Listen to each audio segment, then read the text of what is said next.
Today, we're here to talk about shotguns, yay. But rather than what I've done in the past, where we pour over tons of screenshots about pellet spread, meticulous testing, and the like, we're instead going to go in a different direction. Today, we're going to talk about why, for the most part, I've stopped caring about shotguns. Hi, my name is Fallout, and subscribe to the channel if you haven't already. Really small thing that helps me out a ton. Thank you to those who do. Back in the day, I used to post a lot of shotgun-related content. Big deep dives about not only what the best perks were that you might typically find in column 3 or 4 of any given shotgun, but questions that were much harder to answer, like what's the best barrel, how much does range matter, and so on. For the most part, I've stopped making content like that. Is it possible that in the future I may make another video like that? Well, I mean, yeah, anything is possible. After all, covering D2 is a large part of what I do for a living, and as long as people either A, have a desire to be entertained, or B, have nitty-gritty questions about weapon usage, I'll be here making content. Anyway, the title of today's video, again, refers to not why I've stopped using shotguns in PvP. I still use them, they're very strong. It more so refers to why I've stopped making very in-depth shotgun-related content, especially in relation to crap like, what's the best barrel? It's kind of a two-part answer, and here is part 1. I got tired of people TLDRing my content down into one sentence, which very often wasn't correct anyway. When I made old shotgun videos, I tried to include a lot of reasoning and explanation of how I'd come to a particular conclusion. For example, if back in the day I wanted to recommend full choke to people as an option if I had to pick one, I'd include a long explanation about how I came to that conclusion. And by the way, it wasn't because her YouTuber greedy stretch content over 8 minutes for more monetization. It was because I wanted to give my reasoning so people could better understand why I landed on whatever it was that I landed on. But sometimes people being people would often literally skip to the very end of the video to immediately get to the final takeaway and then only hold on to that one point. So even if I said something along the lines of, even though it largely doesn't matter if you put a gun to my head, I'd probably pick full choke because even though it won't always give you the best possible pellet spread, if RNG does swing in your favor, you may have gotten a deep one-hit kill that you might not have gotten with a different barrel. Also keep in mind, due to the nature of pellet spread RNG, you could simply get as lucky with other barrel picks as well. But just because there's a tiny better chance of that nice tight pellet RNG with full choke,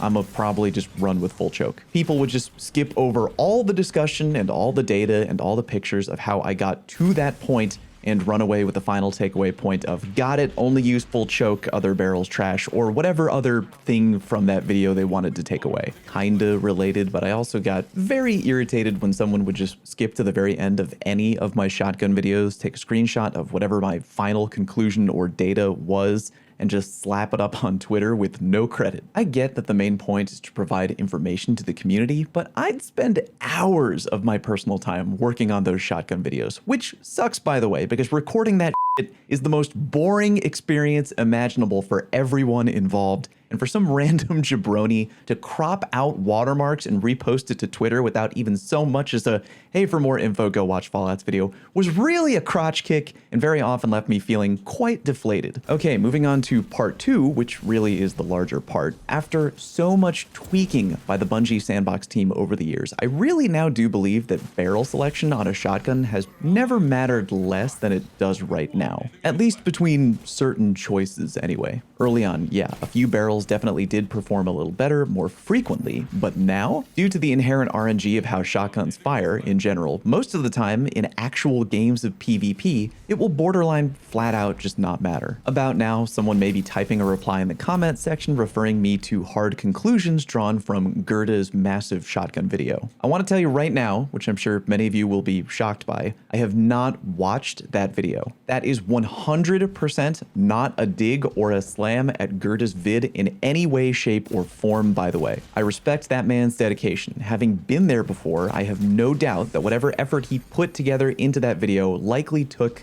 an ungodly amount of time. I haven't watched it because almost every time after watching a video like that one, I feel compelled to go back to square one and do more work on this incredibly boring, tedious topic, and eventually coming to the exact same conclusions that I've already landed on time and time again. Another reason I haven't watched it is because I was willing to bet a large pile of money that at some point during the year we would get another epic sandbox change, which, thanks to the 21st of April TWAB, we know is already coming next season. That huge TWAB laid out a couple shotgun changes, including the tweaking of damage falloff, changing aim assist and magnetism, talking about how shotties will fit into the new aerial combat system, and more changes to pellet spread, including full choke. In fact, Bungie's Chris Proctor even had the insane level of kindness to tell us not only what full choke's numbers are getting changed to, but what they are right now. The current spread angle on full choke is at 0.95 and is going to change to 0.9625. I'm assuming that 1.0 is the quote normal pellet spread angle, meaning that right now full choke is only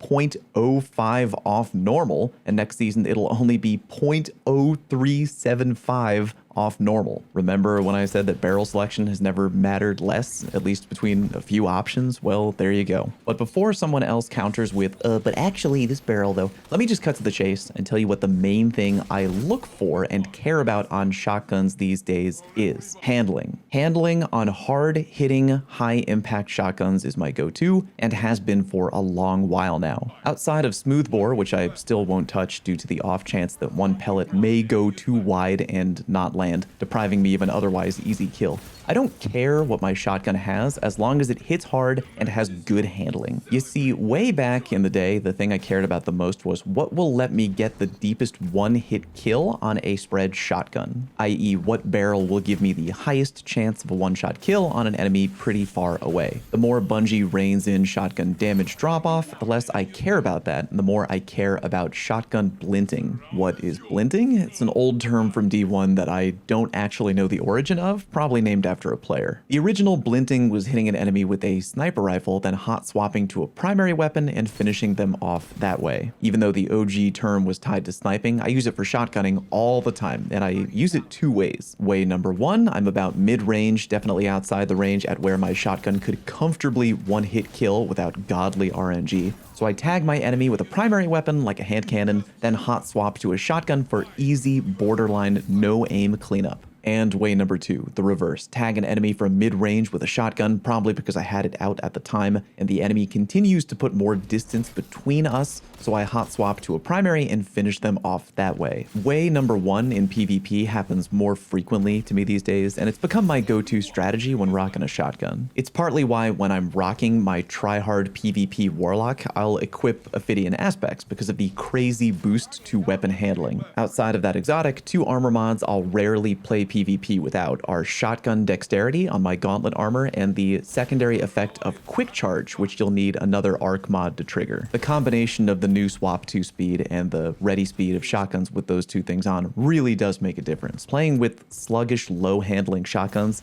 is borderline unplayable to me. Besides, if I want deep range one-tap kill shotguns, I'm just gonna go with the slug shotgun. At the high level, they're still insane, and they reward accuracy with omega deep one-taps that pellet shotties just can't really dream of achieving anymore without a lot of help. By the way, that's also the reason why, for the most part, I try to avoid using rifled barrel. It's not so much the fact that range doesn't matter or anything like that. It's because rifled barrel comes with an inherent handling penalty, which makes my skin crawl. I know I said earlier that barrel selection borderline doesn't matter anymore, and I've already kind of looked down on 2 barrel picks in this video alone, but still, I'd use rifled barrel if it was on a shotgun that already had 100 handling, because at that point, pretty much wouldn't matter at all, would it? Nitpicking between full choke, corkscrew, barrel shroud, or hell, even small bore, I basically just don't care about anymore because it's all so near identical. Would I be happier with, say, barrel shroud over small bore due to the fact that barrel shroud has a handling buff and small bore doesn't? I mean, I guess, but when I dump so many other options onto the pile, including Ophidian Aspects, Shotgun Dexterity, Quick Charge, anything with threat detector,